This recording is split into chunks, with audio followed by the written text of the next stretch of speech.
কি ভাবছেন তো আজকে এই মেয়েটাকে তেলেবাজার দোকানে না দেখতে পেয়ে কোথায় দেখছেন? আসলে আজকে আমি গেছিলাম হেলদি ফাইন্ডিংসে।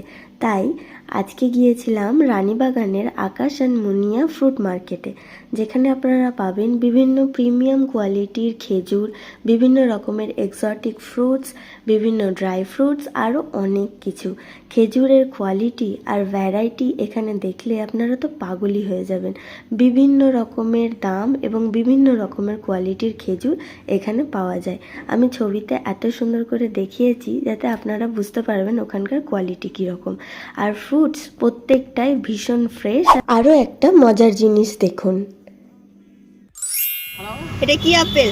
Rocket rocket apple. হ্যাঁ, নিউজিল্যান্ড। এটার স্পেশালিটি কি? পুরো স্পেশাল, মানে মিষ্টি প্রচুর। কেমন আছে? ফল খাওয়াটা তো কতটা গুরুত্ব তোমরা সবাই জানো, আর এই রমজানের মাসে ফলের গুরুত্ব আরও দ্বিগুণ বেড়ে যায়। তো এরকম টাটকা ফল পেতে হলে তোমরা অবশ্যই যাও রানীবাগান মোড়ের আকাশ আর মুনিয়া ফুড মার্কেটে, আর এরকম সুন্দর সুন্দর ফল পারচেস করে নাও, আর সাথে হেলদি থাকো। বাই।